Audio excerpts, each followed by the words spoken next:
Indu,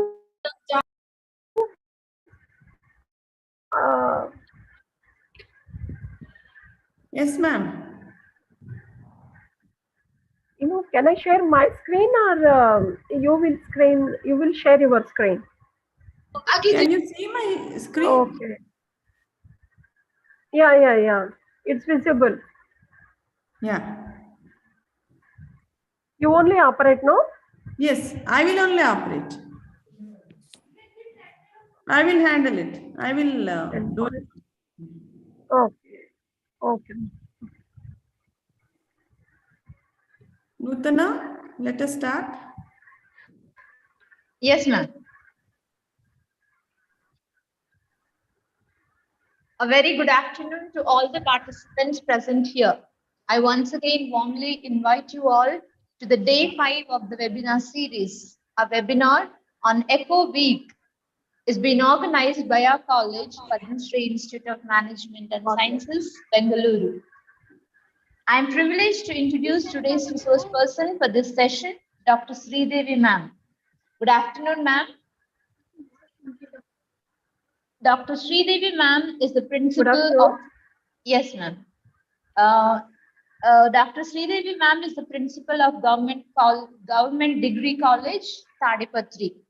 Ma'am has completed her MSc, MPhil and PhD in the field of botany from Sri Krishna Devaraya University, Anantapur. Her area of research is basically plant tissue culture. She has published many research articles in reputed journals. She has delivered many talks and she has been a resource person for many seminars. Now I request Dr. Sridevi ma'am to kindly present her talk on soil, the precious natural resources. Over to you, ma'am. Hello, ma'am. Thank you for hello. Is it audible? Yes, ma'am. Okay. Thank you, Indu, for introducing me for this wonderful webinar session. I once again greet all of the participants over this platform. Good afternoon, all of you. And I welcome all the participants to this session, which is very, very needed in the present scenario and also in the perspective of our globe, that is Mother Earth. And at the same time, I would like to share my thankfulness to the Padma Shri Institute of Management and Sciences, Bangalore, for inviting me as a resource person. So the organizers asked me to give a talk on a very important topic, that is soil. Of course, it is the precious natural resource. So my topic for this platform is soil, the precious natural resource. So after attending, Indu, please move to the next slide. Hello, Indu. So after attending this webinar, I would like to mention some of the key takeaways of this program. In this session, I would like to give some information about the types of the natural resources. You all know that natural resources are of two types, renewable and non-renewable resources. And also, I would like to talk about the land resource types. When the resource type, that is the land, is available for us, there is a lot of land use changes is there. And when we are using this land as a resource, there is a lot of degradation is finding nowadays. So because of the land degradation, there is a lot of impact on the forest, that is called as a deforestation. In this talk, I would like to mention about the impacts of the deforestation also. Hello, Yes. hello, Indu. Yeah, yeah. Please go ahead. Ma'am, No we are. problem. Can I continue? Okay, Yes, yes. okay. So the important because of the development of the some of the technologies and need for the human beings, there is a impact of mining is also we are talking in the session. So these are the key takeaways I would like to give in this platform. So, Indu, please move on to the next slide.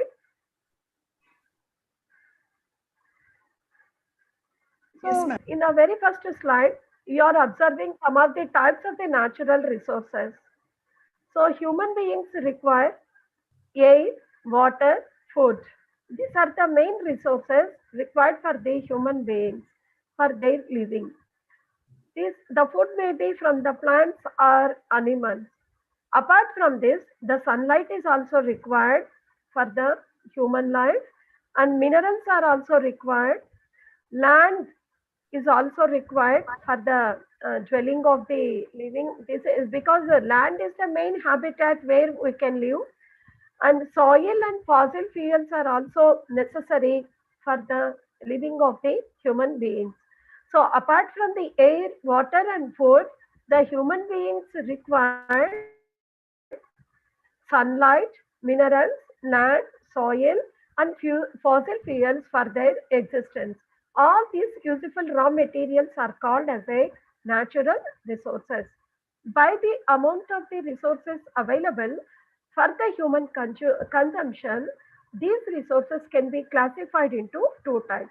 Of course, these natural resources can be classified in different categories. One of the category is that is based upon the origin. The resources can be classified into biotic and abiotic. If, coming to the biotic resources, these resources can be obtained from the our biosphere, that is from the living organic matter. This may be fossil fuels like coal and petroleum. And abiotic resources means they may be from the that is from the natural environment, that is the sunlight and water. They may be considered as a abiotic natural resources, but based upon the consumption, human consumptions, these resources are classified into two types, that is renewable and non-renewable resources.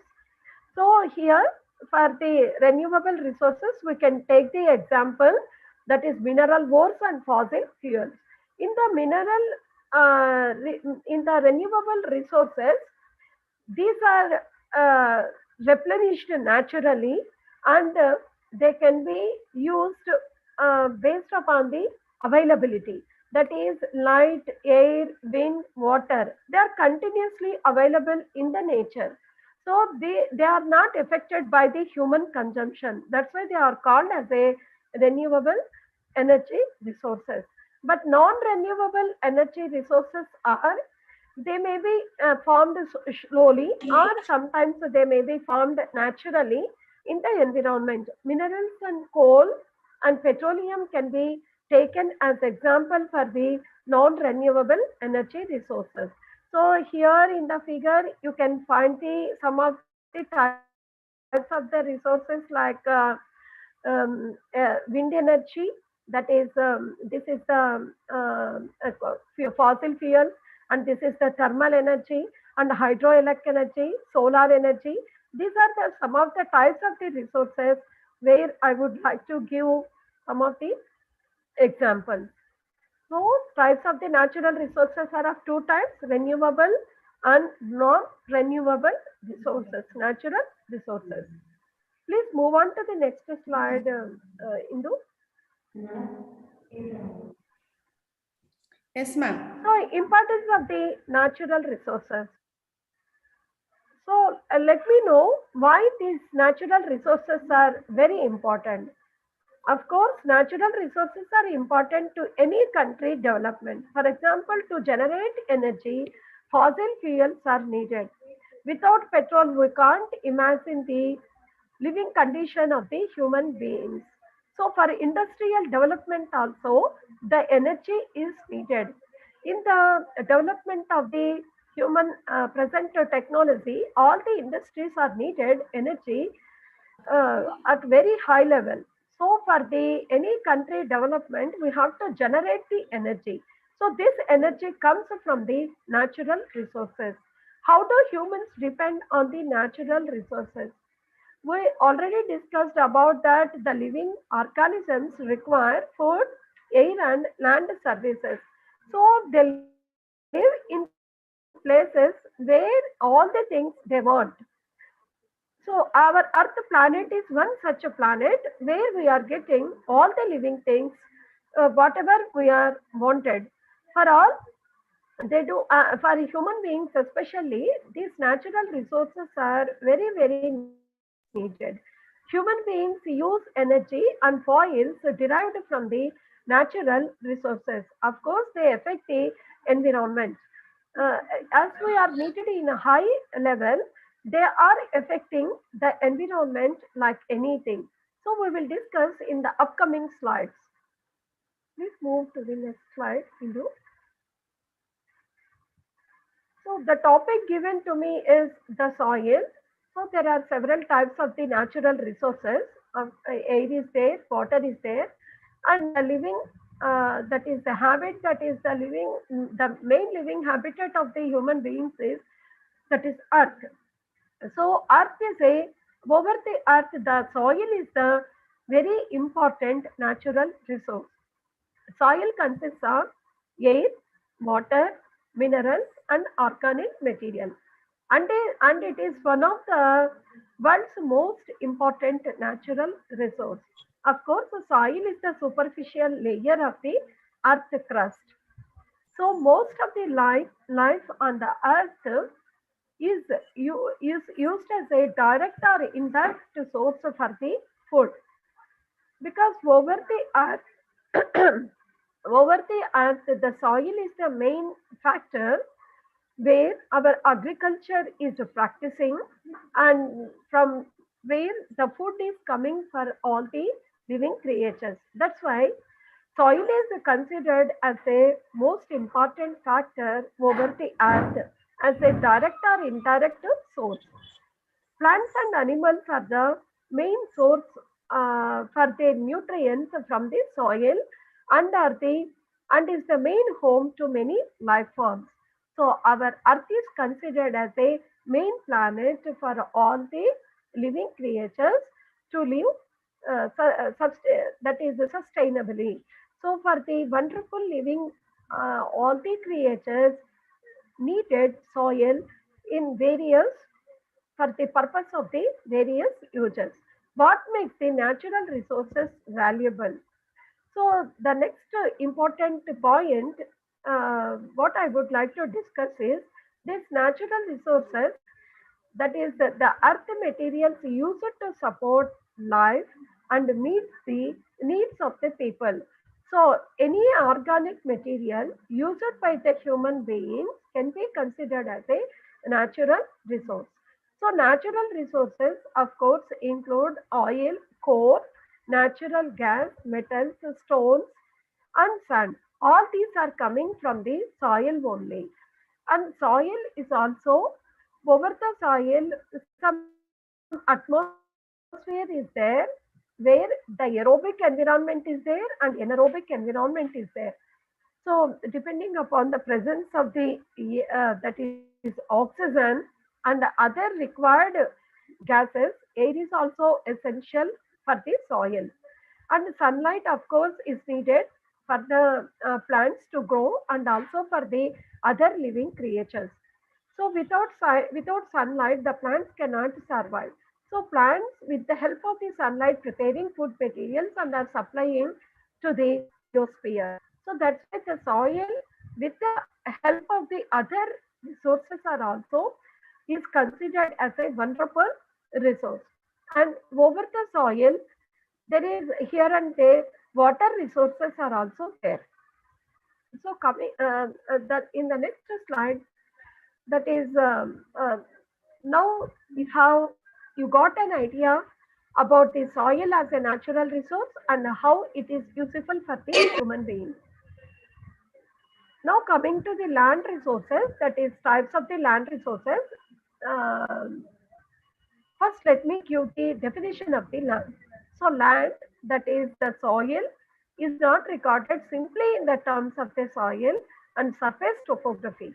It is having some important features, that is, underlying superficial deposits, climate is there, and water resources are also there.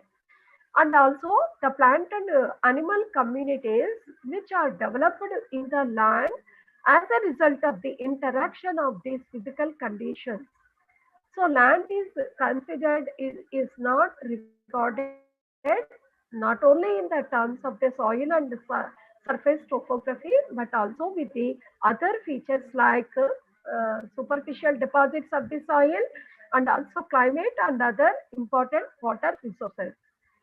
So coming to the human activities, nowadays the human beings are developed by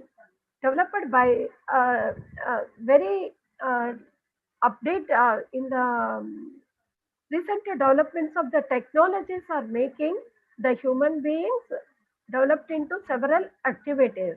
All these activities are reflected by changes in the vegetative cover of the earth surface by their structures and also regarded as the features of the land. So all the human activities are also can be taken into the account in the definition of the land and land use. So land use change is also one of the important factor we must consider. Coming to the types of the land resources, on the earth, the forest is the main cover, which is very important to know the area. That is, the forest cover is different from the over the earth. So the forest cover, Indu, please move to the next slide. I am discussing the next slide. So forest is one of the important land resource which can be classified under the land resources. So this is the area where the government has identified and demarcated for the forest growth. So the land revenue records are consistent with the definition that what is the forest, what are the forests, and what area must be covered under the forest, and what area should be given for the forest development. So these are all the areas defined by the government for the forest growth. So thus there may be increase in this category without any increase in the actual forest cover. So nowadays different governments are taking very much care in the development of the forest for the improvement of the environmental and other conscious of the environment. And the second land resources is the land which is not for the agricultural uses. So land sometimes the rural or urban infrastructures like roads and canals and industries, and sometimes even the shopping complexes are also included in this category. When coming to the expansion in this secondary or tertiary activities, that is in this decade, it would lead to the an increase of the land use. Not only in this decade, in the from the first 50 years, the soil is modified into, that is changed into the different land uses, that is non-agricultural uses are also can be taken into the land resources. The third, that is land resources, barren and wasteland. The land where wasteland, sometimes the barren hilly terrain, desert lands and ravines normally cannot be brought under the cultivation. Sometimes they can be taken in, they can be used for the some other purposes for the available technology. So the next land resources is in the move to the next slide. Next slide, please. In the next slide. Next slide. Ah. Yeah. So the fourth land resource is area under permanent pastures, that is grazing land. Of course, this is also owned by the villages or panchayats of the government. Only a small portion of this land is privately owned by the certain organizations. The land owned by the villages panchayats comes under common property resources. So these all the grazing lands will be maintained by the government only in the villages or panchayats. The fifth land resources is area under miscellaneous tree crops, that is groves, that is not included in the net zone area.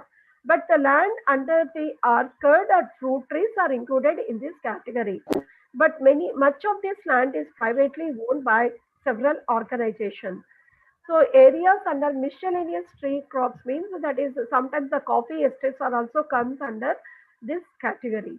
That is the fruit trees, orchards, coffee estates or tea estates are all come under this category. The next land resources is culturable wasteland, that is any land which is left that is more than 5 years is included in this category. That is uncultivated land for more than 5 years is included in this category. It can be brought under cultivation after improving it through reclamation practices. Sometimes the bancharas use this wasteland and they transform this that is wasteland into a cultivation by the reclamation practices, taking the support of the government, or sometimes the NGOs are also helping the tribes and other people for converting the wasteland into the cultivation. And the seventh land resources is a current fallow, that is without cultivation, that is sometimes the land is left over without cultivation for one or less for agriculture years. So following is a cultural practice which is adopted for the giving for the rest of the land. The land recoups the last of the that is fertility lost through the natural processes by the government, by the support of the government, or sometimes even the NGOs are also helping a lot in the conversion of the land that is without cultivation into a that is the land which can be bring under cultivation. So the eighth land resource is a fallow other than the current fallow. This is also a cultivable land, but which is left under uncultivated for more than a year, but less than 5 years. So if the land is left uncultivated for more than 5 years, it would be categorized as a culturable wasteland. So all these lands may be sometimes, even though they are not cultivation, under cultivation, but they can be sometimes transformed into a cultivation through the different practices, that is reclamation practices and then other natural practices. And the last is the net area zone. So the physical extent of the land on which the crops are sown and are harvested is known as a net zone area. So these are the different land resources available in the soil category, where we can categorize the soil into different types of the that is land resources. So leaving the water resources, the soil can be categorized into the that is land resources, where we can cultivate the land for the food purpose, because the food is very important, not only for the human beings, for all the living creatures. The food is the most important, where one must cultivate the from the land. That's why the soil, even though the soil is the important natural resources, here we have taken as a land as a important factor, that is important criteria, where it can be classified into different types of the resources, land resources. Indo, please move to the next slide. Now we discuss the land use change. So, uh, in the change of the in the growing of the population, we are getting the several problems depending upon the use of the land for the different uses. That's why the land use change can be discussed from the diagram, from this diagram. So that is the main cause, because the population is increasing day by day, and the human beings cannot manage the resources efficiently. That's why there is a sustainability in the face of the rapidly changing global situation. So the human population growth is the main important factor, and this is the main cause in the utilization of the land resources, which is under stress. So the stress may be either due to the physical or social or political causes. So the land resources are now under extreme stressful conditions. So either at the low level or national level, even at the sometimes international level also, we are facing lot of problems. And the stress may be mainly due to the human population growth, which is a long term which is causing long term environmental damage. Sometimes even the political causes are also responsible, where the decision makers are often faced inordinately difficult decisions when trying to increase the production to alleviate the poverty, and sometimes to feed the people, at the same time to conserve the resources, to starve out the environmental degradation. The politicians are facing lot of difficulties in decision making. So often the long term sustainability for the immediate needs are also important to discuss for the decision makers. This holds the true for the subsistence level and also users who have a little choice, but at the same time to seek the immediate benefits for the survival. So technology cannot alone answer for this problem. Frequently, the technologies to manage simply not available for the land users. The land users do not have access to the all the technologies, but because of the lack of information or the resources. However, the key factor is the role of human institution or the land use policies that must be adopted to face the challenges posed by the rapidly changing conditions. That's why there is a increased competition for the land when there is an increase in the human population. There is a increased degradation when human population is increasing, but there is a increased degradation in the land resources. And at the same time, there is a declaration in the crop production. That's why we are causing many problems. Either that is a physical causes, there is a declaration in the land resources, and in the social cause is when the people are moving to the urban areas, there is a decrease in the crop cultivation practices. That's why there is a decrease in the crop production.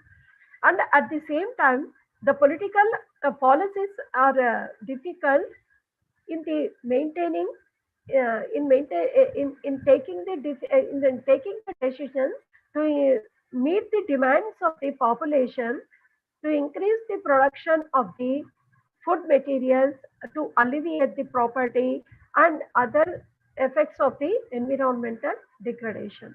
So these are the main causes for the land use changes, and the problems what we are facing because of the land use change, and the symptoms of the relationship that is between the land use and the cause and the problems and symptoms of the land use change. Next slide, please.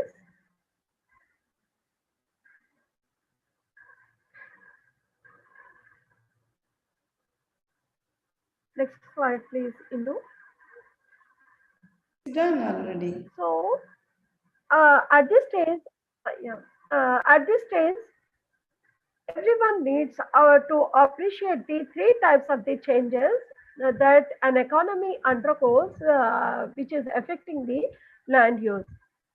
Here we discuss the under the economical criteria, that is any country economy depends upon the land resources available.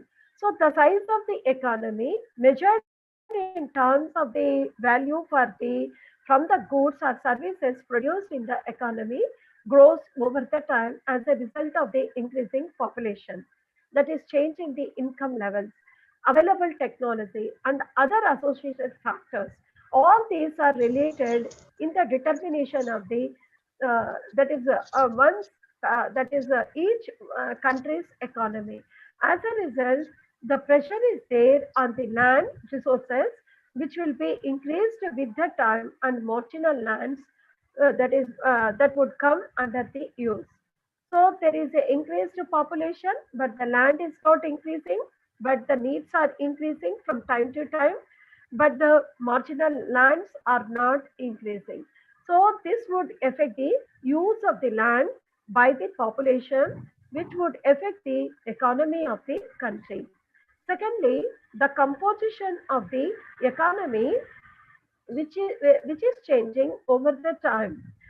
In other words, the secondary and the tertiary sectors usually grow faster depending upon the primary sector, especially in the agriculture sector. India is a India is a country which is mainly based upon the agriculture sector. So in earlier days, the farmer is only the man which who is cultivating crops and providing the food. But nowadays there are several industries collecting the crop yield from the farmers and transforming into the different types of the that is secondary processes. Secondary processes. That's why the industries are also upcoming with the technologies. That's why the secondary and other tertiary structures, depending upon the primary sectors like agriculture sectors, now changing from day to day. This type of change is common in developing countries like India. So the processes would result in a gradual shift of the land from agricultural uses to non-agricultural uses. That's why there is a lot of change in the urban. You can imagine the metropolitan cities like Delhi, Bombay, Chennai, and Bangalore from 1960s to 2020. So there is a lot of there are a lot of changes in the urban areas where the people are replenishing all the rural areas and converting into the urban areas. So they are all spoiling the habitats, habitats of the agricultural habitats and converting into the urban areas.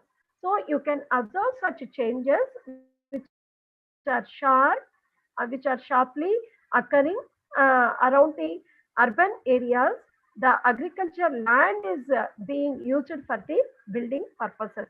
Nowadays, the agricultural areas are converting into the urban areas by constructing huge buildings and other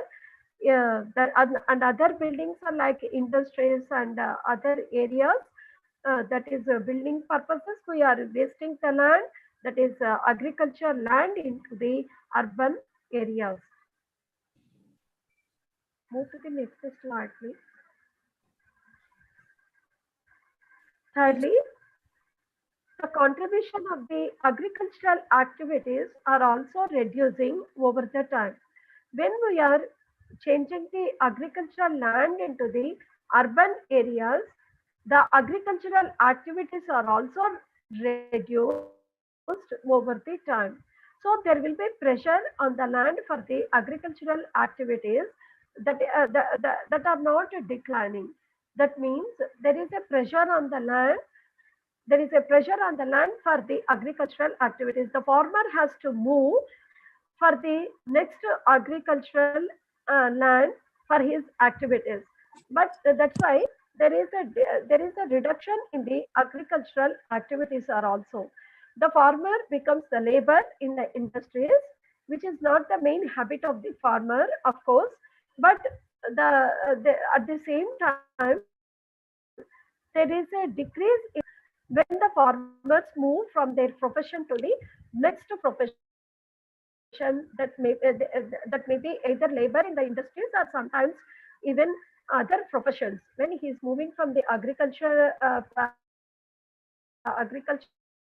farmer to next profession, so the regions may be either continues to pressure on the agricultural land, like in the developing countries, because of the population dependent on the agriculture. Sometimes this may decrease in the that is country's GDP also. The number of the people, that is agricultural sector, has to feed the other people are also decreased day by day. That is farmers are moving to the urban areas, but the agriculture sector is declining. That's why there is a lot of pressure in the agriculture sector, and it is increasing day by day because of the urbanization and industrialization, where the land resources are declining day by day. So these are the three important factors or the activities by the human beings for their selfish purposes, where the land resources are declining day by day. Move to the next slide, please. Next slide, please. So the land degradation, how it is happening day by day because of the urbanization. That's why the land degradation may be defined as a negative trend in the land condition. It may be caused either directly or indirectly by the human induced processes, including anthropogenic climate change, or it is sometimes expressed as a long-term reduction, that is the loss of the following, loss of the following, like biological productivity, ecological integrity, or sometimes the value to the humans. Sometimes the ecosystem services are also affected. Likewise, the biological productivity and ecological integrity and ecosystem services will be affected by the land degradation. And the forest degradation is one of the important land degradation that occur in the forest land. So the forest lands are mainly used for the purpose of the transport purpose, where the forest will be utilized by the transport purposes, and they are affected by the several industries, because the transport system, the transport that is laying of the roads will be observed in the forest, for combining the two cities, like sometimes you can take the Western Ghats, where the majority of the Western Ghats climates are changing nowadays, and because of the improvement in the cities, that is in the urbanization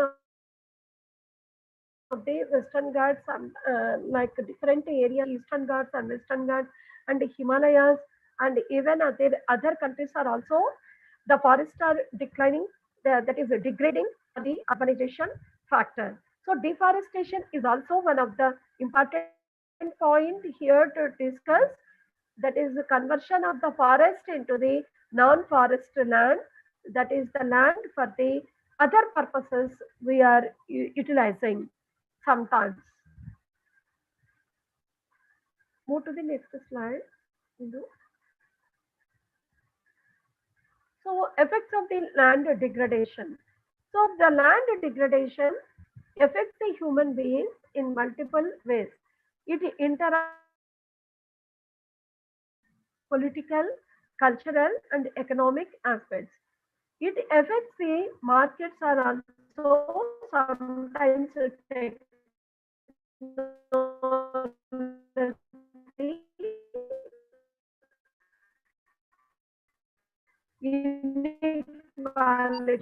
and demographic change can also be observed affecting multiple ways. Land degradation impacts can be seen marine and freshwater systems also, as well as the people and eco degradation. So the land degradation at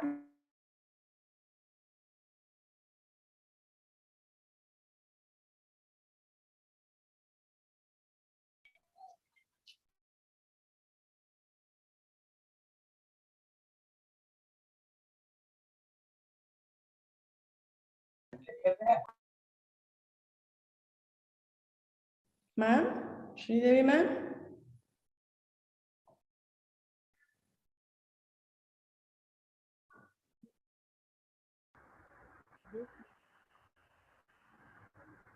Hello? Hello. Huh. Okay. Uh, Small interruption is there. Okay. Coming to the land degradation effects. Land degradation. I have not started my video. Okay. So I have started my video. Coming to the land degradation effects. So it affects in multiple ways, like the social and political and cultural aspects. Please move to the next slide.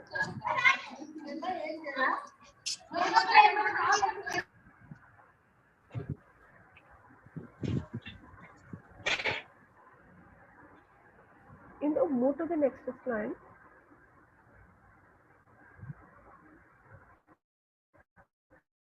Hello. Yeah, I moved. It's showing deforestation. Yeah. Yeah.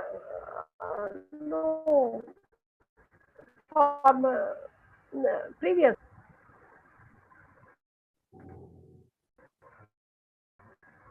slide. Okay, land degradation effects we have discussed. The next important point is deforestation. So when we are utilizing the land for the various purposes,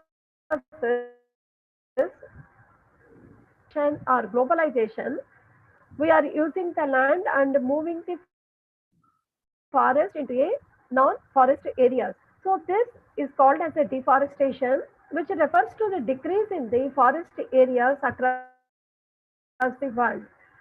That is,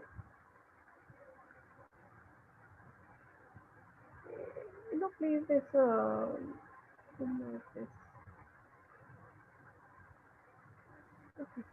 Next slide, ma'am.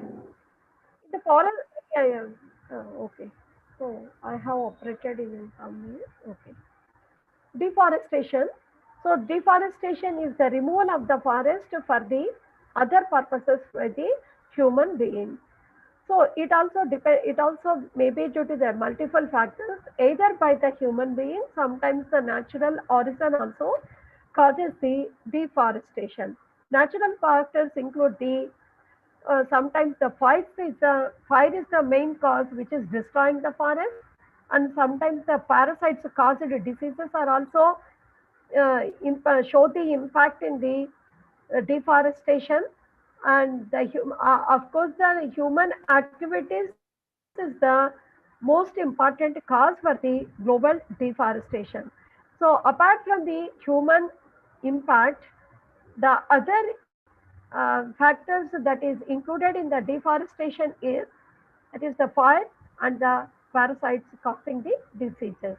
According to the FAO, that is the Food and Agriculture Organization of the UNO, the expansion of the agriculture caused nearly 80% of the global deforestation for the construction of the infrastructure such as the roads or dams, or for the mining activities and urbanization.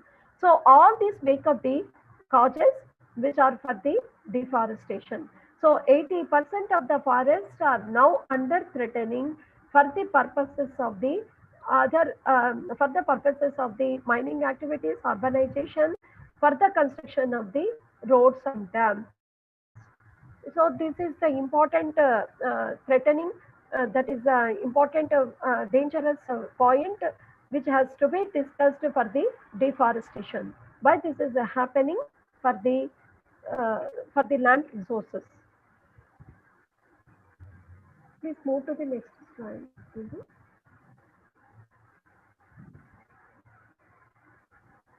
I have gone to the next slide. Ma'am? Yeah.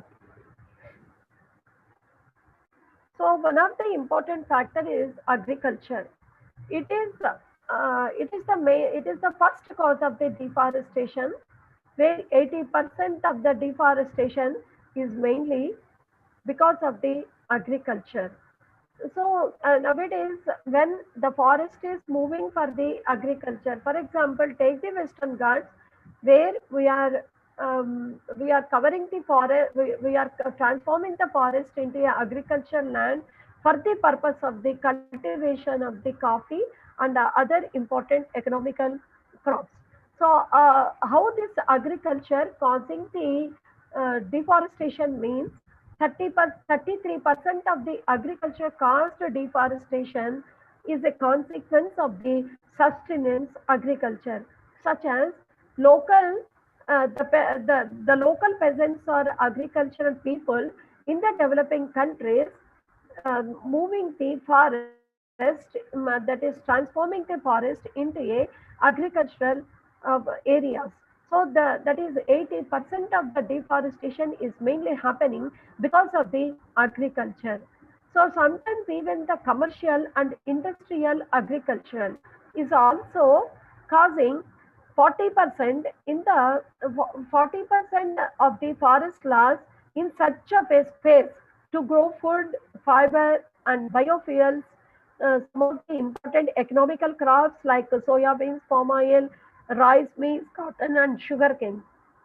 So it is also particularly interesting to note that the livestock is also believed to be responsible for the global deforestation.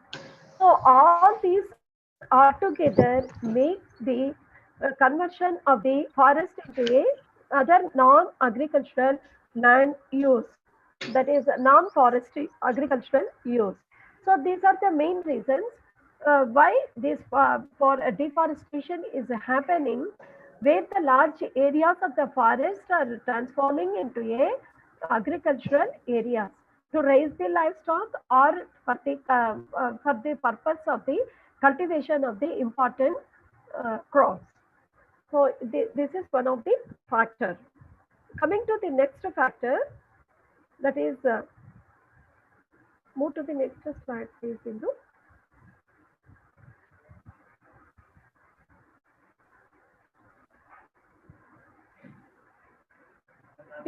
Deforestation is also caused by the new construction.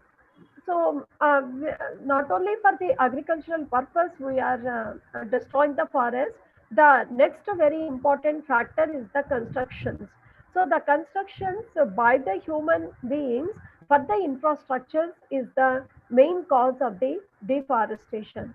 10% of the deforestation can be attributed to the construction of the infrastructures, that is mainly for the change of the current scenario of the human styles, mainly for the transportation purpose or for the energy generation, sometimes even the construction of the industries.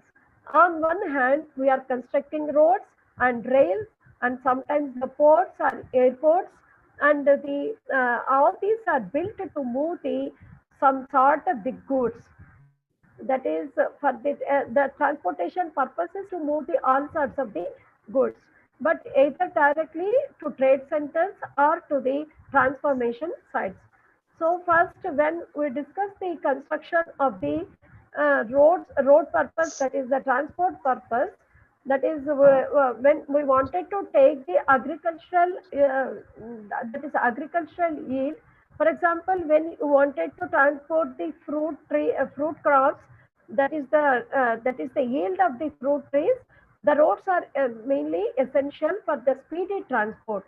That's why we are actually destroying the forest and converting the forest into a into the utilizable, that is usable purpose only. We are destroying the forest into a transport system where all the forests are removing and reconstructing for the transport purpose, and sometimes even for the industrial purpose are also we are destroying the forest, and sometimes we are transforming this forest into a other infrastructures. So the main second important factor is the deforestation factor is the constructions, that is new constructions for the other purposes of the human beings. The third factor is urbanization, that is how this urbanization is causing the deforestation at the 5% level. When the population is moving from rural areas to urban areas, the provision of the infrastructure is the main important factor, where we are changing the forest to that is that is moving, that is some of the areas where the people can live comfortably, where the rural areas are moving to the urbanization. So the urban growth is the main factor where the deforestation is occurring. That's why the 68% of the world's population is expected to move to the living cities by 2050, and they are vacating the rural areas and shifting to the only urban areas, which leads to the exponential growth of the housing and consumption, that is infrastructural sites. So when the cities become larger, they can host more people, and they challenge the natural boundaries surrounding them. So this leads to the deforestation, where this is one of the reasons why the deforestation is happening. So urbanization is also can be considered for the deforestation process. Move to the next slide.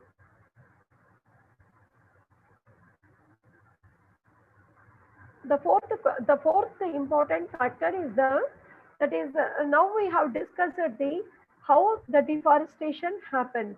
Now we discuss what are the important effects of the deforestation, how it is affecting the environment. When we are removing the forest resources, we can we are also affecting the biodiversity. So the most known consequence of the deforestation is threat to the biodiversity. So it is not only affecting the plants, it also affects some of the mammals which are living inside the forest, birds, insects, amphibians, and where the forest is the home, and it is providing the main habitats to several other living creatures.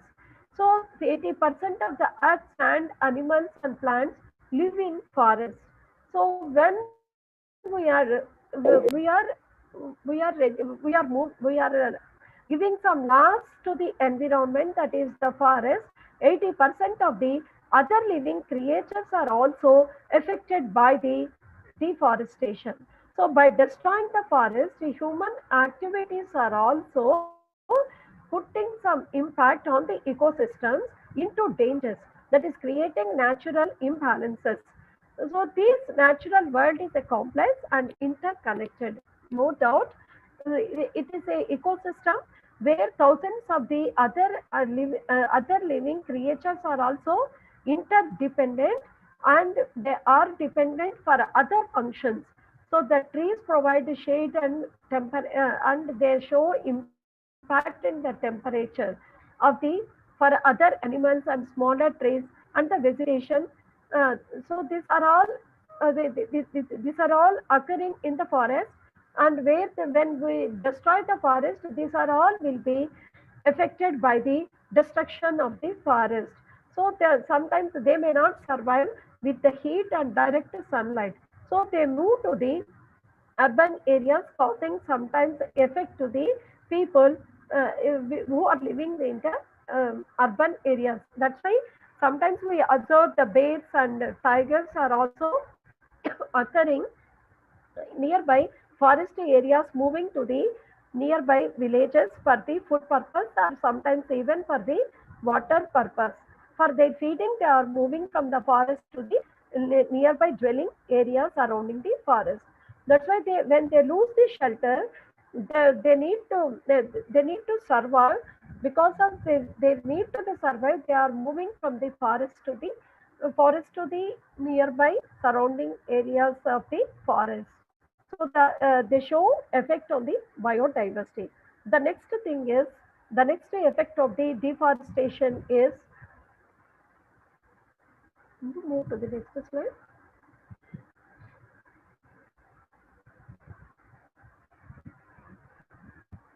Move to the next slide. I have moved. Huh? I've done it. Yeah. Just okay. No. Just we will give the conclusion. Okay. So food insecurity, maybe food insecurity in the future is also one of the effect because of the deforestation, and sometimes the soil erosion. The main important effect of the deforestation is the climate change. So climate change, the climate change is the important, that is the aspect where we must discuss because of the deforestation. So when we are destroying the forest, there is an increase in the CO2 levels, which is causing the that is the global warming and ozone effect. Please move on to the next slide.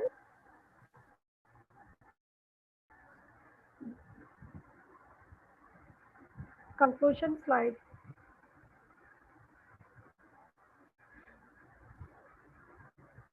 Into next slide. Next slide. This we have discussed. Can I discuss two slides, Indu? Huh? Yes, ma'am. So can I discuss two slides? Yes, Can yes. I discuss two slides? Yeah. Yes, ma'am. Taking 2 minutes. Yes. See, the forest not only destroyed for the urbanization process, sometimes they may be destroyed for the from the mining activity. Of course, the forests are also sometimes very important for the minerals. Take the Kudremukh in the Western Ghats, where it is the where we are extracting all the iron source. So the mining is important. The mining is important for the industrial purpose. At the same time, it is showing effect on the deforestation. That is on the impact of the impact of the mining on the forest cover. Sometimes the acid mine drainage is also considered important serious threat to the water resources. All the industrial waste or mining waste can be drained into the water. So this mine or acid mine drainage has a potential for the long-term devastating impacts like on the rivers and streams and aquatic life.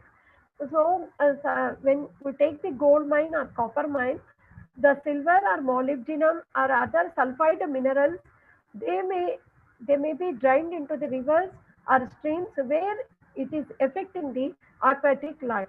So the sulfides in the rocks sometimes may be exposed to the water or air at the mining areas, form the sulfuric acid, and this acidic water can dissolve and other harmful metals in the surrounding rock. If they are uncontrolled, this acid mine drainage may run off into the streams of the river or leach into the groundwater. So, in the groundwater, they may percolate into the deeper layers and they enter into the human, that is the food chain of the ecosystem, and causing serious threats to the other living creatures.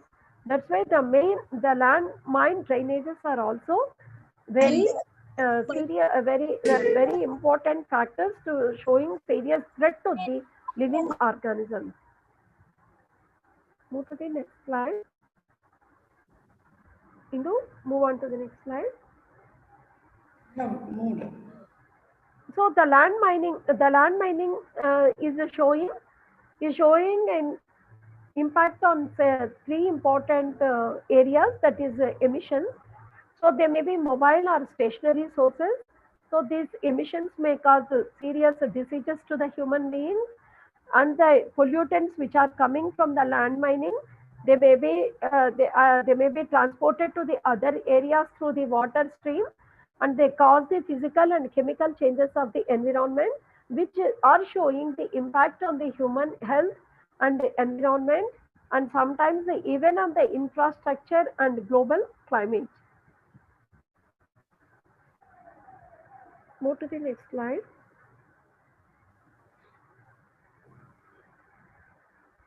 Hello. So next, what are the important solutions we must take in the climate change or this land management practices? So forest management is the important, where we must improve the fire management and improve the grazing land for the land restoration. So fire management nowadays, by the GPS systems, we are using some satellites and other important technologies. We are able to manage the fire which are occurring in the forest. So forest management, under the forest management, we must improve the fire management, and also we must improve the grazing land. So restoration and rehabilitation. So land degradation neutrality, to for the achievement of the land degradation neutrality, the additional commitments in the land use sectors, namely to restore the rehabilitation of the that is 12 million hectares for the per year, could help the emissions gap by the 25% in the year 2030. So we must restore the and rehabilitate the land resources by the increase of the 12 million hectares per year. So this sometimes help the in the that is in the improvement of the emission gap by the 25% by the year 2030. So these are some of the solutions we would like to give in the land management practices. The next solution is,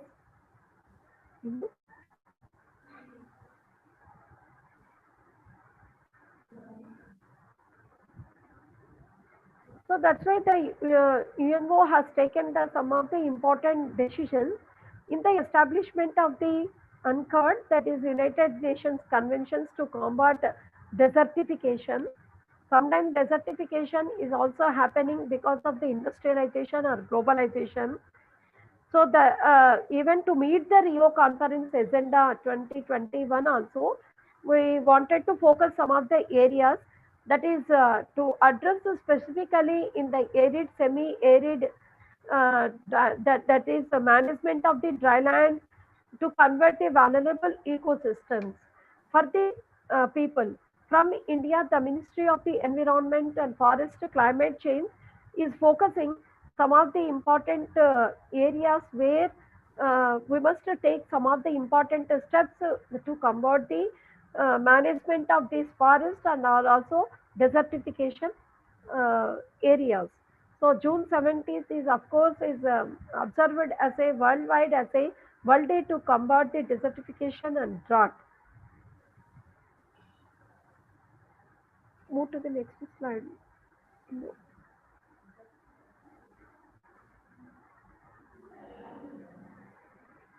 So there is a urgency to slow down and reverse the land use change, where the land resources are declining day by day in view of the increasing population, globalization, and industrialization.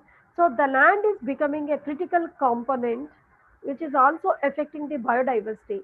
So the land use sector is very critical to achieve the aim of the Paris Agreement, that is global warming to 2 degrees centigrade. So that's why The land governance is responsible, and it is a key to provide the enabling the that is environment for a restoration of the ecosystem, protection of the biodiversity, and the land used based adaptation, and also for improving the livelihood for many small scale farmers. So one must have and one must take the opportunity to adopt the ambitious resolutions on land holdings or land degradation neutrality. So they must use this opportunity to empower the communities or better adopting the impacts of the climate emergency. So we must take very seriously to the management of this land use change in view of the biodiversity and the other important governance. In the next slide. So this is the last slide. From the point of the as an that is the soil as an important natural resource, we must detect the vulnerable lands, vulnerable lands where existing on the earth. So we have to, if we first detect the vulnerable lands, then we must give the awareness to the different local communities, that is where the desertification is happening, or sometimes the forest lands are moving to the other non-forest lands. We must focus on the selected group of the farmers, the, that is for the stage of the at the stage of the degradation, and the assistance must be provided in the form of a packages or the sometimes the practices package of the practices. The government at this point must take some initiating steps and must guide the farmers or sometimes the tribes or the people living in the forest areas where the vulnerable lands for the vulnerable lands and causing the effects of the urbanization or the globalization. So at the same time, they must adopt or implement some of the suitable measures for the sustainable management of this land change practices. So the detection must be there, awareness must be there, and assistance by the government adopting some of the important practices. We can control the land change, and that is land use changes, and we can protect the soil as an important natural resource. So thank you, Indu, for providing this opportunity. And I thank the Padma Shri Institute of Management and Sciences for giving this wonderful opportunity and this platform to share my views on the soil as a natural resource. Thank you. Thank you, ma'am. Thank you. Thank you, ma'am, for delivering an effective talk by giving us insights on the importance of soil. It has many important functions which are very essential to our life. It was very informative session, ma'am. Dear participant, the session is open for discussion. If you have any queries, you can ask ma'am or you can share it in chat box.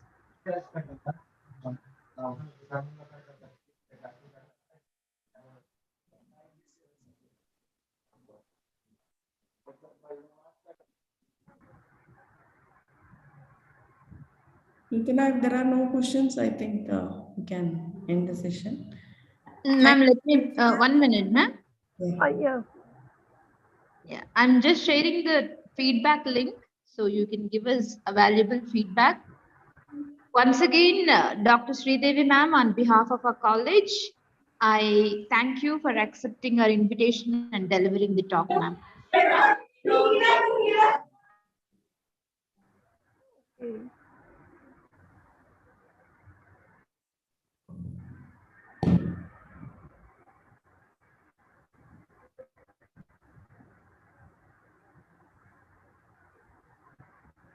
Chat box.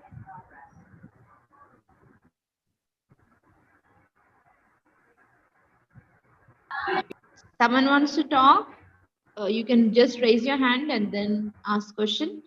If not, we can end the meeting, ma'am. Yes. Thank you so much, ma'am. Thank you, Sridevi, ma'am. Thank you, Dr. Nutana. Hope everyone have given their feedback Thank you. and decision. Yes, ma'am.